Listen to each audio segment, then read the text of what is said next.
Broadcasting live from the Business RadioX studios in Phoenix, Arizona, it's time for Phoenix Business Radio, spotlighting the city's best businesses and the people who lead them.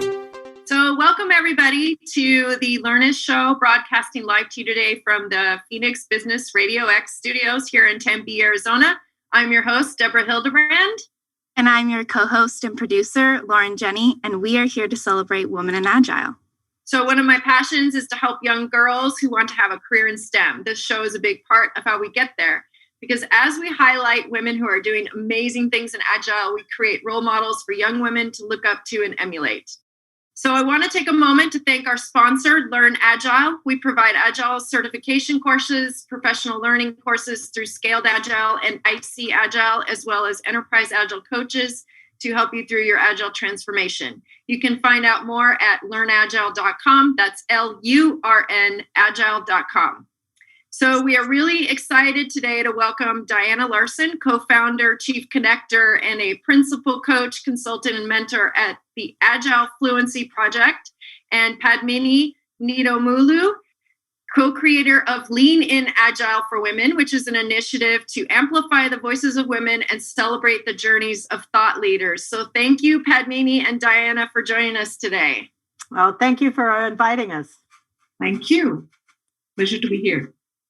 Yes, it's a pleasure to have you both here, and I'm excited to start our discussion. Padmini, why don't you tell us a little bit about yourself and your company, Lean in Agile? Sure. So, hello everyone. My name is Padmini Nidumolu, and I'm the co-founder of Lean in Agile, an organization that's been founded to bring women in lean and agile spaces together on a platform where we can learn from each other, inspire each other, and truly raise the floor for each other. And there are many initiatives in our organization that we have launched.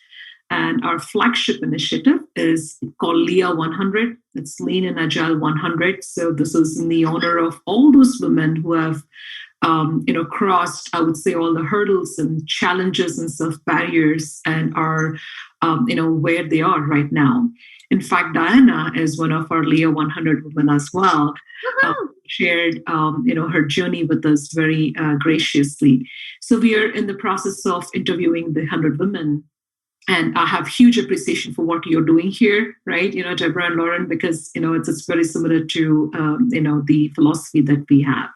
We also have, Women of the Week. Again, this is to raise the floor for women who would like to, be out there and contribute to, the community.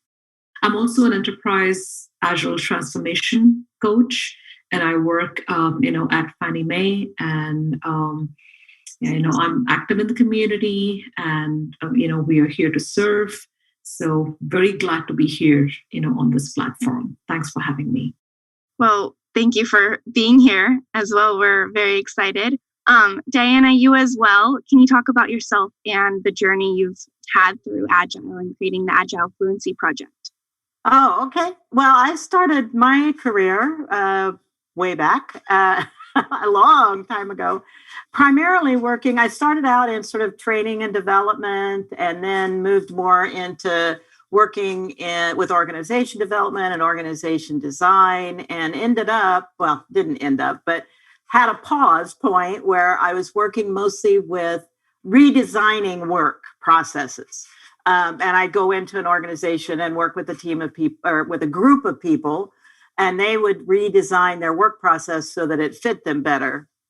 And one of the things I discovered was that inevitably, not because that was my intention going in, but because they chose it, knowledge workers always ended up in self-organizing, self-managing cross-functional teams. And after a few years of doing that, I had the good fortune of meeting some of the folks who were the early Agile software development folks before they had even written the manifesto. And we began to notice that that our work had a lot in common and that we had a lot of similar intentions.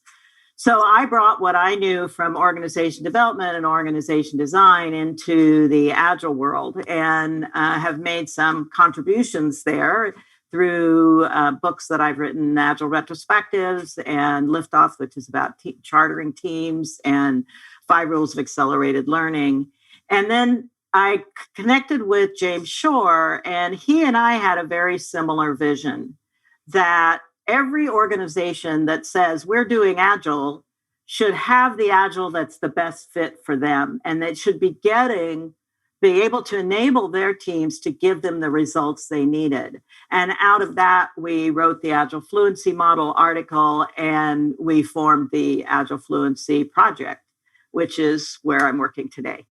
Oh, very exciting. Yeah, that's wonderful. Yeah. And I love the organizational development end of that. That's great. Okay, so the first question, which I've been asking for months, and I wish it would go away, but it doesn't, right? How has COVID affected or impacted the work that you do? And we'll ask Diana first. Well, I used to meet with people in person an awful lot, and I don't do that anymore. And as a matter of fact, that was my big fear when COVID first came on the scene, and we were told, oh, you need to work from home, you need to stay at home, you need to wear a mask if you go out. Was, am I still going to be able to do the work that I've been doing and that I love? And as it turns out, I can still do that work, but it takes a very different form. And I don't get to spend time with people in person as much, but I do get to still visit with people from all over the world, like we're doing today, and through, various kinds of electronic mediation. It's not the same, but it's pretty much still the same work. So I have been fortunate in that I've been able to continue that. Some days I feel like I'm more living at work than I am working from home, but on the whole, it's for me, it's been a relatively easy transition, much more so than I know for others. Right. So, Padmini, how has it affected your work, and then also how has it adversely affected women? I think for me personally, as Diana said, it turned out that we can manage, right? We are still able to connect. We are still able to kind of carry on with our work. But I'm a very people's person, right? And I think as with any other coach, I rely heavily on the body language and the way we connect human to human, face-to-face conversation, because I think we miss out on several nuances in the conversations, which is, over a video or even a phone conversation. So I really miss that part of my interaction. But I guess we are continuing the good work that we are doing anyway. But there is definitely a gap in how it can be done even better. And I think from how it affects women, and in fact, I've shared this recently in one of the conferences as well. I think there is a huge impact on women, in pandemic as a whole, Agile or not, especially for mothers of young children. Right? Mm-hmm. Because recently I read somewhere that 1 in 4 women are considering downshifting their careers, in the last few quarters, or even leaving the workforce entirely due to the situation. I think it comes down to multiple demands that are placed on women. And I think there is a huge spike in the risk of these young moms leaving the workforce or even changing to alternate careers just to kind of reduce those work hours in order to, kind of meet the increasing demand, right? And I think at this point, there are just too many unknowns, making it impossible for any of us to make a prediction exactly how the families will react to this ever-shifting landscape, right? It's almost like the tectonic, plates shifting. And I think one more important observation I'd like to make here is the cultural context, right? I come from India originally, and I interact with several women from different cultures, being a coach, being an active member of the community. And I think there needs to be more emphasis on empathy and the awareness that some cultures women do more heavy lifting of the household chores. I think there is less credit being given to that fact, right? Especially with the HRs and with the policies coming into picture. I think we need to bring cultural context as well. I'm not sure how we can do it. I don't think that's completely defined. But some cultures, women have different responsibilities by design. So I think that needs to be considered. And also, we read reports from UN Women, right, that domestic violence is on the rise in these times. So it's unfortunate, but I think there are several stats supporting that. So I think there are multiple dimensions of the impacts on women. And I think the need to support each other is the highest than any time else. So I think this is the time that organizations like Lean and Agile or Women in Agile are coming together to say, hey, you lost a job. How can we help? How can we come to support each other, right? Now is the time to really make it real and support each other. And our organization is doing our bit, right, to raise the floor. And, hey, if anybody has an interview, come do a mock interview with us. Or if you need a 15-minute power shot of, a particular topic, you can reach out to any of us. So those are the things that we can do to support. But yes, there is a huge impact on women in general. Yeah. Well, and I think we need to remember that the impact on women from oppressed classes is even greater. And I don't know, in the U.S., there was a statistic that in December, there was a huge number of layoffs, and almost all of them were women. The jobs that many women, maybe those outside of technology more, are being hugely impacted.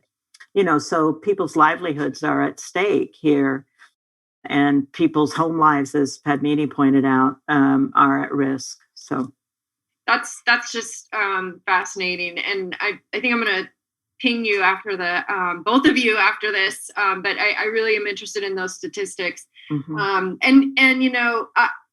I think it depends on the culture of the organization too, because I do meetings with university, I work for universities, and then I have my corporate side. And it's okay for the women that work for the universities to have their children around when we do the meetings and things like that. But I don't think that's okay for every organization, right? So, but that is a really great point that I think that is falling on the women's shoulders. And even with the husbands at home, are we spending more time, doing things for the husbands that are at home, not just the children, but the husbands as well. So, that's just such a great point, and I'm glad we're getting it out there. That's an excellent point. Yes. I want to still stay on the topic, but also I want to ask Diana, I want to ask you more about your Agile Fluency suite, and then what is the Agile Fluency model as well. Okay. Well, so there's a simple answer to the second question, and that is the Agile Fluency model is a part of the Agile Fluency suite. So it all comes together. The Agile Fluency suite is a body of intellectual property and tools and techniques and writings that James Shore and I and some other folks in our community have assembled to help people who want to have Agile done well in their organizations, and to help the coaches and consultants that are trying to help them as well. And so the suite is the model.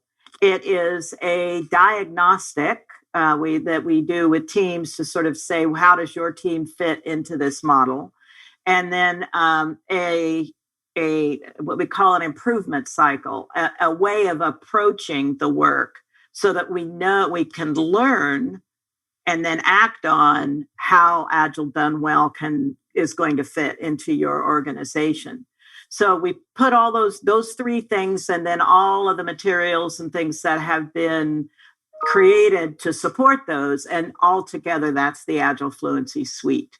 And then we train people in how to use them and how to bring those to organizations to help people help teams be the best they can be, help organizations get the best value from their teams, and so on. Great. So Padmini, Why is there an immediate need for women leadership in agile organizations? My most favorite topic. I can talk for hours on this, right? Let's do it. Thanks for asking, because I think we need to have more conversations around this. And in fact, we gather statistics around this, right, in women in leadership. And I want to clarify that women in leadership doesn't necessarily mean the C-suite or, the executive positions, right? It could be really any kind of leadership layers in the organizations. And I think in the past 5 years or so, we have made slow but steady progress in women's representation in those layers. But I think the concept of, a broken rung, you must have heard this concept quite a bit lately in the corporate circles, that broken rung where the very first step for a woman to become a manager, or just to kind of, break that ceiling, glass ceiling, if you will, to become that manager or first tier leader, I think that continues to hold women back quite a bit. And I think the current COVID-19 situation is kind of, even threatening it even more, because we have more women leaving the workforce. So forget about leadership. We have fewer women probably, left in 22, potentially to take up leadership positions. But I think why do we need them is, I think the new kind of agile organizations, right? The empowered one, looking at their own North Star to kind of, bring that business agility into their organization. Any such organization requires a new and fundamentally different kind of leadership, right? I think the old patriarchal do it because I said so sort of leaderships will not serve the purpose, because it's not about what the leader has a vision about, but it is about the changing demands of the customer at the end of the day. And it's also about how the organization can come together to meet those demands. So I think, we all probably already know the profound impact of leadership effectiveness on the overall organizational performance or overall general culture and health. So I think we have traditionally, if you look at the waterfall organizations or established organizations where the patriarchal leadership is still in existence, we've always seen leaders as, the planners or directors or somebody who's controlling, or the hippo, right? Highest paid voice. But I think now is the time to explore new language of leadership, truly, right? It is the agile leadership, more for the leaders to be visionaries, enablers, who can inspire the workforce to do their best as a coach and a true catalyst for the change. I think that's the leadership we are looking for. Men alone can't do it, right? It is a collaboration across men, women, and a diversity of, various other aspects of thought leadership and whatnot. So I think it's also important because we do bring empathy, right, as a different dimension to the leadership. And we bring the completeness to the policies or processes that are put forth in an organization. And I think that sort of female leadership is the need of the hour. And I think most recently we have seen, I don't have the exact statistics, but women-led nations, I think there are about 7 or 8, did exceedingly well in managing the crisis of COVID-19 than other countries. It was out there in the news everywhere. And it's no coincidence, right? I think with women leaders at the helm, I think they were more equipped and enabled to have more family-friendly policies, right? And bringing more women into the workforce, because you have women in leadership who can kind of design and implement those, family-friendly and women-friendly policies. And I've seen companies like, recently, I can't remember the name of the company, but they launched a program called Come Back, right? Women with several years of gaps after maternity or whatever it is. They've launched the project, and I was delighted to learn that, right? Now you have more women looking forward to kind of come in because they know there's been an intentional space created. So I think it's definitely an immediate need. And organizations should absolutely do it not for the check mark, let's have 50-50, but intentionally bring that diversity in leadership. That is wonderful. That just rang so many bells in my head. So that was great. And I'd like to talk to you more about that after the show. Okay, Diana, as a leader, how do I ensure that I get ROI from a shift to an agile approach for my teams? So part of your Agile Fluency suite, the Fluency model, I'm sure is, Yes. Talk about ROI for the organization. So, well, of course, and we do base it on that. It's like what kind of value do you want your teams to bring? Both business value and customer value. What do you want them to bring, and how do you? But much of what Padmini just said falls into this as well. As a leader, it has to do with investing in, supporting, advocating for, enabling, having empathy for all those things that she was talking about. Bringing those qualities to working with your teams. And if you're higher in the organization, the people who are leading your teams, making sure that they are prepared. A lot of times what happens what I've noticed is the consultants come into an organization, someone higher up hires the consulting firm to come in and say, get me some Agile in my organization. I want some of that. But they don't stop to actually do the analysis of what is it going to take. They just are going to buy a package. Get me that off-the-shelf package of Agile that I can put into my organization. And that's just not how it works. You can do that. You can make that work, but you're not going to get the benefits you want. So then you're off looking for a new consulting firm and you're spending money and money and money. More what I like to do when I come into the organization and what we talk with the people who become our licensed facilitators about is first we work with the leaders and managers and help them understand, learn from them what it is they want, and then give them some tools and techniques and a new way of thinking about interacting with their teams that will help them create an environment where the teams can be successful. And then we look at working with the teams. And then, then there's some parallel work going on. But then we start working with the teams to say, here's where you are, here's where your organization needs you to be. Let's look at what are the new learnings. I'm Lurnist. Learning is a thread through my whole career, so I'm excited about that. What is the new specific learning that you need as a team? What can you as a team do on your own?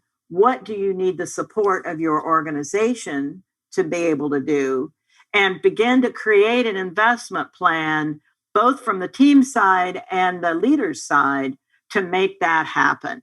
And then we can periodically check in and say, well, how much progress is being made? How are we doing? But without those investments, there's no point in checking in, right? The teams need that increasingly supportive and enabling environment for them to learn the things they need to learn. My position in the world right now, frankly, is that software teams are on beyond knowledge workers. They are learning workers. They can't rely on old knowledge because they're always building new things. So they have to learn what's going. And if they're not getting support for that learning from their organization, they're not going to be giving the organization the results that it wants. It's a simple equation, really. That's how. First, as a leader, you first sit with your peers and you think about, what do we really need and want from our teams? How, what's a way of us thinking about that so that we can have conversations with common language? And then, okay, how are we going to make those investments? And of course, our lovely Agile Fluency licensed facilitators are there to help if you need that. But we're not the only ones. But I would beware of the folks who are there to just sell you a package without looking at what are the real needs here. All organizations are the same in some ways, but all organizations are different in other ways. So let's figure out how this organization is different, how these teams are different, and what they need that might be different from somewhere else, and make sure that that's the investments that we're making. We have the same philosophy. I love it. Yeah. It's also more cost effective. You buy a big package, some of that you don't really need, right? Oh, right. Yeah. You go completely vanilla, right? And it never works. And then it's hard. The change management is impossible with something like that. So, yeah, I completely agree. And and I'd love to find out give me some Agile. What does that mean?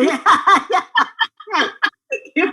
I see other organizations use Agile and they get all these benefits. I want some of that too. Go get me some.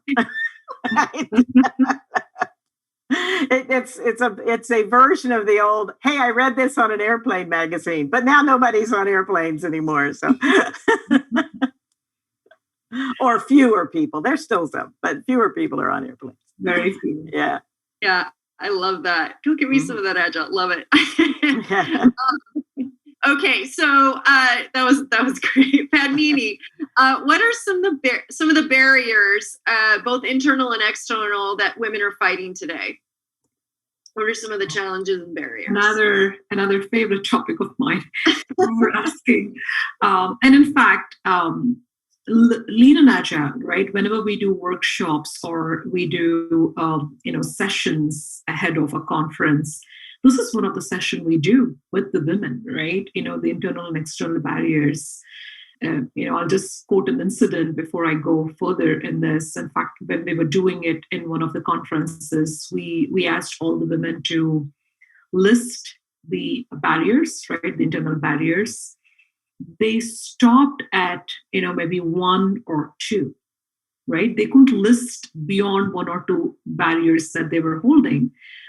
Which is when we realized that they were unable to identify their own barriers, right? Which is why we had to do that exercise, and we did a facilitated session to kind of take them through their own barriers. To be honest, barriers are self-limiting beliefs, right? It is your own belief system that comes in your own way most of the times. And, of course, there are structural barriers or external barriers, institutional barriers, something that the organization brings to you, which is often out of your control, that we probably can bring up but can't really influence. These are the inherent systemic issues. But when we are actually looking at your own personal barriers, they are your own self-limiting beliefs, right? And that's what we try to address along with them. And again, looking at the cultural context, some cultures bring in more internal barriers. Again, I bring the cultural context from, let's say, the East or Middle East, or maybe some of the conventional societies, the societal conditioning, where women are not encouraged to really realize their potential. So they have to work twice as hard as probably other women coming from other societies to kind of really stand up and believe that they can. So it is different for different communities of women. But I think these are the most critical barriers, and it involves, individual personalities, psychology, and their own experiences and their own conviction of their own capabilities and abilities. And often internal barriers are, I'm not good enough. And if you look at the statistics, most women do not apply for jobs unless they check all the boxes, right? If there are 10 requirements, a woman has to check the last box to even apply. Right? So they look for the best opportunity, and often it's late by the time you find it, or the chances are you'll never find it. Rather, they have to work towards really clearing those barriers and their own self-limiting beliefs and kind of charge ahead. So that feeling of inadequacy is one of the huge internal barriers. And it is very interesting to see the play between the internal and external barriers. So, for example, the external barriers, as some of us know, are not many spaces are created for women, let's say in leadership layers. And if you really talk to the hiring managers as to why there are not enough or at least equal opportunities for women, the answer is simple: we don't find enough candidates. Why don't we find enough candidates? If you do the 5 whys of the problem solving here, why don't you find enough candidates? Because most women are apprehensive to apply because they don't feel they're good enough. They feel they have to check 10 more boxes before they can apply. So the more number of applicants or deserving candidates or eligible candidates are less to begin with, the pool is pretty small. So the external barrier or the gap keeps widening because you don't have, the women who have conquered their internal barriers and coming forth, right, and becoming more proactive. So it's a play between both sides. So, which is why we always start with the internal barriers. Let's first start there, address them, and put yourself out there, and external barriers begin to kind of melt down. So I think we have a huge immediate need again to kind of address that imposter syndrome that most women struggle with. Mm-hmm. And also, I think bringing out the best in ourselves as women, the resiliency that we show on the family front, the creativity that we are, it comes naturally to us, and the focus. We're all multitaskers, but we still kind of get things done. But I think coupled with determination and aspiration, I think that's the key to unlock I would say the tremendous opportunity for women that is out there to kind of, really plug and play there. But it all comes down to you. And I would say my message to women is you are in your own way. Get out of your own way. And the path is right there, right? I think most of the times we stand in our own way because we believe otherwise. So, you need to work with yourself before we can really blame an external dimension. I think it's us, who's holding ourselves back. I love every bit of that. Yeah. And so how do you guys address that at Lean and Agile? What are some of the things that you do? So one of the things that we have is a framework called Offer Seek. And what this framework does is, it's a very simple framework. We built it on Trello. It's not a fancy tool at all. It's available to everyone. And we have, groups called spirals that we encourage women in anywhere, across the globe to kind of step up and facilitate. It's a very simple coming together of women, right, in a place. And we have this board, Trello board, to facilitate the Offer Seek framework. And what we do is we ask for every woman to offer something to the group. It could be a 1-minute offering to a 1-year offering. It could be a very simple offering of, hey, you're about to apply for a job. And if you want me to review your resume or how you can attend an interview or mock interview, I can spare maybe 30 minutes in the next few weeks. Here you go. I'm available on a Monday from 6 to 8. And inevitably, there'll be some women somewhere raising their hand. Hey, I need that. This is timely. I desperately need that. And there is a match between Offer and Seek right there. And it's a very self-organizing, self-sustaining group. Mm-hmm. And we encourage women to put out an offer, even if it's a small offer. And our policy is, or our philosophy is, no offer is too small, no seek is too big. So there are seek cards, there are offer cards. It's up to the community to kind of do the matching across themselves. And you wouldn't believe, we have speakers who stepped up. In fact, I would say we have women who stepped up as speakers across spirals in the last few months because they observe, and their confidence is so much more now because they're in a psychologically safe space. So they're able to see that a woman just like me is able to come, express, seek, and step up as something else. So they are able to address their own internal barriers because we talk about them. We have speakers like Diana, who would come and inspire our groups. And we have seen tremendous shift in how they started out in spirals and where they are now. Because our philosophy is we are traveling as a group, not as individuals. And where we start and where we end in 6 months, it's just tremendous, journey. So it's going to be a slow process. It will never be a sharp U-turn. It's a process, and we have to do it with each other, for each other. So that's how we are, at least attempting to close some of those barriers. I wouldn't say we are doing a broad stroke just yet. That's great. That's very agile, very self-directed, and right. Yeah, we retrospect. We ask the community, what do you like?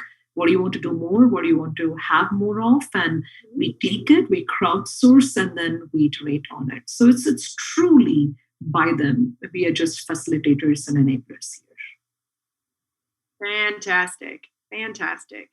So Diana, if I'm a leader, how do I find the right Agile coach for my teams? Well, I think first there's some introspection. What is it that you want for your teams? What kind of teams do you have? What might their needs look like? Agile coaches aren't plug and play, right? They aren't one size fits all. There are coaches who are extremely good at bringing the best out of helping a team come together and become a very strong collaborative group working together. There are coaches that are very strong in technical skills and even particular subsets of technical skills. There are coaches that are really good business level coaches or product level coaches. And so taking some time to reflect on what is the expertise in the coach that I'm looking for. And then, if you can use the Agile Fluency model, for instance, but by the way, there's on our website, agilefluency.org, on the homepage, there's a video. It's 10 minutes long, gives you a quick overview of the model. And then if you dive a little deeper into our website, there is a free downloadable ebook. So at no cost, you can learn a whole lot about the Agile Fluency model and our approach and how we see different teams having different needs and different organizations having different needs. So it's easy to access. You can find that pretty easily. And actually right now, my colleague James Shore is rewriting he's writing a second edition of his very influential book, The Art of Agile Development. And there's going to be a lot more depth about the Agile Fluency model in that book as well. And he's doing that in open review. So if anybody's interested in that, you can go to jamesshore.com and see what he's doing there. A very agile way of writing a book, writing a chapter, putting it out, getting feedback on it, revising it. It's quite fascinating to watch that process. But anyway, I digress. So once you have an idea as a leader of what kind of Agile coach do I need, then the process becomes a little bit easier because then you can begin asking other folks. You can come to websites like our website, which has a list of all our licensed facilitators who are all very experienced Agile coaches and consultants. There are other compilations where you can find those lists. But I'd also start asking, who do you know? I've got teams. We have a business need like this. We've got teams that we need to give this kind of outcome and deliverable. Who do you know that would be a really good team, really good coach for a team that's just starting out? Or for our organization where we have 6 teams and 6 scrum masters, but the scrum masters are all very new to their jobs, and they're going to need an agile coach to kind of help them coalesce and move forward and find some common ways of working so that we're not all over the place. So it really does mean a little bit of time thinking through, what kind of agile coach do you need? What is it that you want them to help you with? What is it that you want them to help the teams with? Then from there, figuring out, where to find that coach. And, another thing is to show up at many of the folks who are speakers at all of the online conferences that are happening everywhere. We're now overwhelmed with online conferences. So you can attend a conference almost any place if it just fits your waking hours. A lot of the speakers will be coaches. And if you find somebody that, what they have to say really resonates with you, get in touch with them. Do a search on LinkedIn.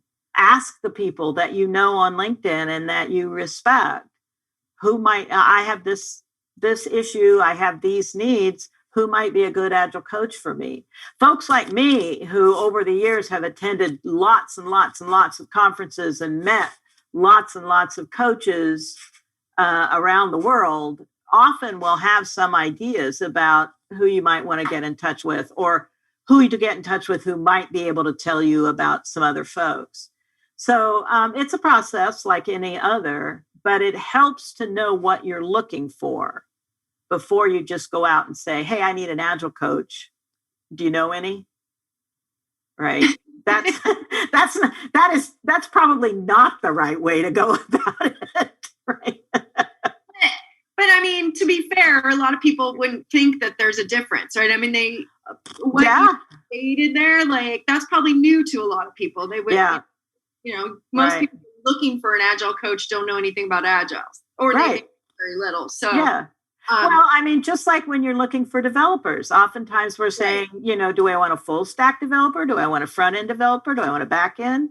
Are we building a website? Are we building embedded hardware, software? Right. What kind of developer do I need? Well, the same is true of agile coaches, right? It makes sense, right? Yeah. People have different backgrounds. Do they have any background in your industry? Does that matter? Sometimes it matters, sometimes it doesn't. So those are think through it in that way, like you would any other person that you would be bringing on. And then I guess in addition to that, one more thing, look for someone who comes with questions that make you uncomfortable.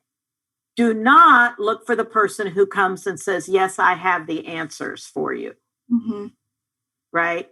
There's a real difference in the coaching and consulting world between what we call expert consultants and process consultants. Very often, the answers you seek are already in your organization, but as a leader, you're too distant from them, or you just don't know how to find them. Process coaches can come in and ask the right questions, and they will help you find those answers that are already in your organization that can help you. Expert coaches are coming in with a closed mindset. They already know, right? And in some areas, that's good. I mean, if I'm hiring an accountant, I might want them to be an expert accountant, right? I might want them to know more about how to do financial planning than I do, or an economist, how to do financial planning better than I do. But when we're talking about organizational things, like how do we help teams be more effective, then process is actually a better approach. And not process in the bad old way that software folks used to think about it, but process in I know how to ask questions that can help you find the answers in your organization. And if my questions are making you a little bit uncomfortable, we're probably on the right track. Because it's not from comfort, as you know this, Deborah. Right. We don't learn from sitting in our comfort zone. No. We learn from when we're out there on our little bit uncomfortable edge. Not panic, but the little bit of discomforting edge helps us to learn more and learn better and learn in the direction we need to go. Yeah, you're not hiring a coach to do things the same way you've been doing, right? Well, you'd be surprised. You would be surprised how often that happens, how often that expectation comes up. But no, you're not. I agree. I agree with that. Wherever you are now, what you've been doing all along got you there. Mm-hmm. And more of that is not going to change things. Right. So the need to sort of have to fit into a new suit of clothes for your organization is going to be there, and find that new way of being a little bit. So a lot, not even a little bit, a lot sometimes. But I think that's primarily it. Look for a coach that is going to be well suited for your situation. And in order to do that, you have to get clear about really what is your situation, so that you can describe it. That's great. Yeah. Really great. And because you would just go out and look for a coach, right? That's great. So Lauren, we're going to jump to your questions. So time for advice. We always do this at the end where Lauren has some advice. So sometimes she gets these questions from, the audience, or she's still in school. So she gets questions from fellow students. So I'm going to let you take it, Lauren. Yeah, thank you. This is probably one of my favorite sections, just because it's so valuable to hear you guys' opinions. And so Padmini, if you could tell yourself, like your 20-year-old self, anything, what would you go back and say to that person? Very good question. In fact, I would love to say this to any 20-year-old, to be honest, right? Not just my 20-year-old self, but something that I really, truly believe in is stop waiting for the best opportunity. Rather, change every situation into a best opportunity, or look for an opportunity in every situation, because it lies in every situation. It depends on how you turn it to your advantage, to your growth, to your learning. So there is really no concept of a best opportunity. It's what you make of the situation and turn it into the best opportunity. So, I've always lived by that, and I would time and again say the same thing to my 20-year-old self and to other 20-year-olds. Yeah, I love that. And Diana, I also want to get your opinion too. If you could go back in time, or to any person, you could say it to me too, because I'm in my 20s. Yeah, we established that earlier. What I would say is spend some time reflecting on the kind of life you want to create for yourself. Spend some time thinking about that. And then as doors, like Padmini said, as doors open to you, do your best to keep the ones open that feel like they are going to lead you to that life that you want. And, let the doors close that seem like dead ends. I guess I would differ with Padmini. It's like, there might be an opportunity in every situation, but it might not be an opportunity that's worth the fight, right? So look for the opportunities that are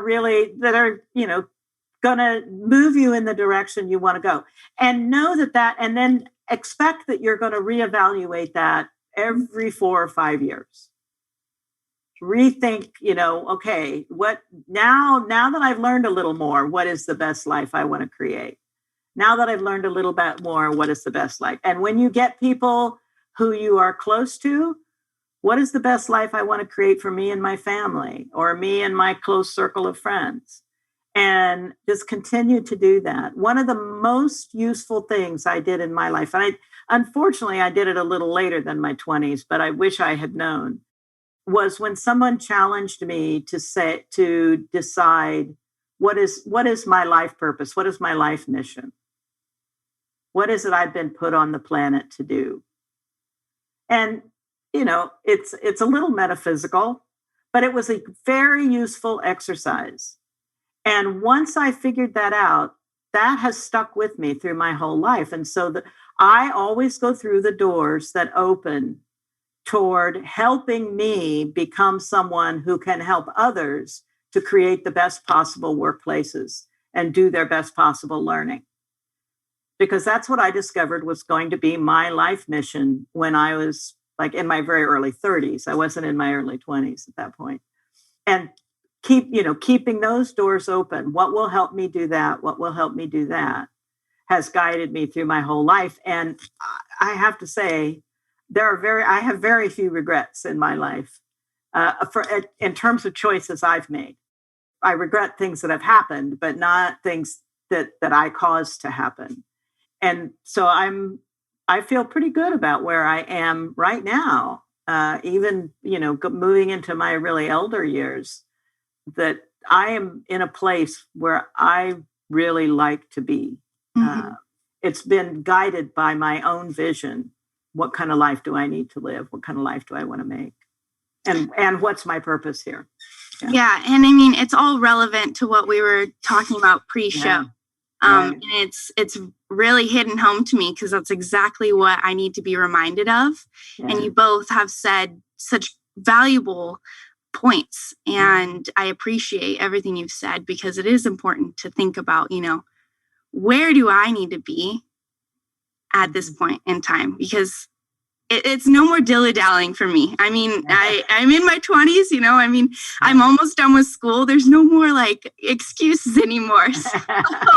So thank you both for reminding me of that. And I appreciate it. And then one last question, since we're kind of on the topic of being motivated at a young age, how do I do it, especially during these times, because it's so different from what, we're used to? How do I stay motivated? Any of you? For me, it's curiosity. I am intent. I mean, I don't want to go back to our previous normal, because our previous normal got us to where we are today, actually. And so I'm intensely curious about what might come next and what new understanding, not even new normal, what new understanding do we need to have to create the world that we want to create? And so, that just asking that question every day, what's moving us in the direction of the world we want to create? And that staying in what a friend of mine calls sitting with your inquiry is what keeps me motivated. There's always more to learn. There's always more to be curious about. We learn in the direction of the questions that we ask. So that's where we find our richness. And so for me, that's what keeps me motivated, knowing that I've got questions to ask and new things to learn. Might not work for everybody, but that's what works for me. Mm-hmm. And Padmini, you yeah. I'm with Diana. I think that inquiring mind is very essential to kind of know what the opportunity is for you next. I also hugely depend on finding my own North Star, right? And as you were just mentioning, Lauren, I think the situations have changed. The means to get there has changed for you probably, right? Maybe 3 years ago, 2 years ago, you had a direction that you wanted to go in. But I think if you keep the North Star constant and your guiding post, you will find ways to get there. Trust me, you will get creative to get there. But the most important point is get anchored on it, which is why the exercise that Diana was mentioning is so important. First, to discover or, to learn what is that North Star for you, right? And you alone can do that exercise for yourself, right? There will be a number of influencing elements, but I think it is you who needs to sit down, whiteboard, and in the true Agile fashion, right, look at your dependencies, your risks, and whatnot, the influencing factors. But only you can nail that North Star, and you will be able to find the directions, right, like the GPS to get there. So keep that North Star constant, and that's the way to get motivated, because that keeps you motivated, and that reminds you of your purpose, of where you want to go and why you want to go. And everything else will fall in place. Right. I mean, that's a great place to end. And you guys have been amazing, and I appreciate everything you've been saying. I can't believe the hour is almost up and we need to start winding down. So I want to thank you both. Really, seriously, this was a great conversation. Thank you so much for being here today. And Diana and Padmini, I know that our audience will want to stay in contact with you and reach out. So how might they do this? Well, I'm pretty easy to find on LinkedIn. So a lot of people there. I'm on Twitter at Diana of Portland because I love where I live, as we talked about earlier. And also through the agilefluency.org, where there's a contact us form that's easy to send a little note and I will always reply. And as Diana said, I'm very easy to find on LinkedIn as well. And my contact information is updated on LinkedIn. My email is right there. You can contact me through leanandagile.org. There is contact information there as well. Leanandagile at leanandagile.org will get to me. World is a smaller place now. I think, it is so easy to communicate. So yeah, I'm out there. So reach out to me if you need anything. Yeah, and we'll link to both your websites on the website and on Phoenix Business RadioX for the show notes. So fantastic. And just a reminder to our listeners that although this show is live, we do record them and release them as a podcast. So you can subscribe to the Lurnist show on Apple iTunes, Spotify, Google Play, whichever your platform of choice. You can find the links. Or you can find the links to the show on our website, thelurnist.com. That is LURNIST.com. And of course, thank you to our sponsor, Learn Agile. Visit Learn Agile to learn more about what you can do for your career in Agile. Thanks again to our spectacular guest today. We really enjoyed having you on the show. Thank you. Hey, so that's it for now. We're hosting a special show on February 9th at 9 a.m. Mountain Time with a panel of women and Agile leaders to discuss the importance of mentoring. So be sure to tune in. And until then, thanks for listening.